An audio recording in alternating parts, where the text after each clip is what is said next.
Welcome to I Choose My Economy. I want to talk to you for a moment about how do you fix your economy. See, we have been taught a scenario in America. And don't you ask yourself this question. Were you taught the way you're supposed to fix your economy was go to school, get a good job, go out and find a good job with benefits, work hard, keep your nose clean, and everything's just going to kind of work out? If you were taught that, I as well were taught that. But here's what the problem is. When you go get that good job and you work hard, you get the good education, the better the job is, the more taxes they take out of your check. So now, even though you get a good job, they're going to make all of your bills based upon gross income. And since all of your bills is based on the gross income, now, even though you make more money, you're going to find yourself in a situation where you're going to struggle more. Because now the house note is going to be, the house is larger, so the house note is going to cost more. You're going to have larger cars and more cars, and so you're going to be having more payments. So as a result of that, you're going to struggle more than even if you were in the lower income category in many cases. Amen. So to fix that, I want to offer you a suggestion. I'm a Bible-believing person. I believe that God has blessed us to be a blessing. And so here I want to speak a blessing into your life. Give first 10% that you earn to God. Take the second 10% that you earn and pay yourself. That's 20% of your money. Now you have 80% left over. Take the other 80% of your money and live and maintain your life. Now, I'm sure you can do this. I'm going to give you two examples of how I'm so sure of this. There was a time in your life when you didn't make as much money as you make right now.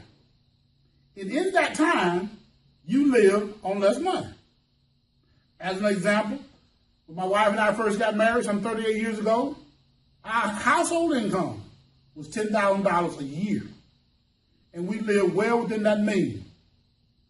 As we got better jobs and I got out of the military and different things, our income went all the way up to $125,000 collective income. And we bought more this, more that, more toys, more house, more this. Each time, we spent more and more based on what we earned. Had we stayed living on the $10,000, we could have invested more. But because we didn't know any better, we spent more. That led us to have massive amounts of debt. When we got our first home, I remember the person telling me it was based on my gross income. Yet I didn't have gross income. I only had net. Why my house payment wasn't based on my net? So in a few short years, we found ourselves with more debt than we had income. You hear people use the statement, they got more month than they got money. We had more month than we had money. We were broke every Monday with the plan to be broke for every Monday for the rest of our life. That was our plan. Because see, the house note was going to come every first of the month. And then we're going to pay a few other bills to be broke. The middle of the month, the car note was going to come. We were going to pay a few other bills to be broke. But yet, one day I got introduced to this fact that they were taking out of my check between my wife and myself approximately 30% of our income. And if we had that income back, we could do different things with our life. So we learned that principle.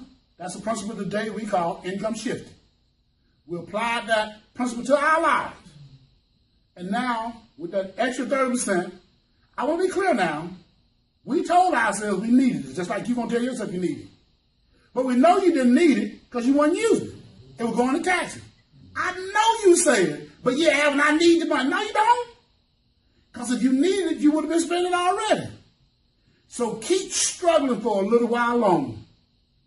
Get the 30% back that you're paying in taxes. If you're not already tithing, I suggest you tithe 10% to God. I suggest that you take 10% and put it in investment for yourself and your family to live on as a retirement. And take the other 10% and begin to liquidate your debts. If you will continue to fight and struggle to do that, the next 7 years of your life, I would say you'd be totally out of debt. You'd have thousands and hundreds of thousands of dollars saved en route to your retirement investment. And you would have blessed the house of God. And I think everything in your life will be prospering because you did what God has shown you to do in terms of giving to the house of the Lord. And of course, in blessing your own self, you took care of yourself. So at myEcon, we teach a principle called income shifting. On other training tapes, we're going to walk through that principle. And you may have talked to somebody in myEcon who told you about that principle. If you want to know more, get with that person. Or you can continue to follow me here on Facebook at Crusade, and we'll teach you more about income shifting. You can contact me via email or my phone number that's listed in the Facebook information page. Thank you for joining us at I Choose My Economy.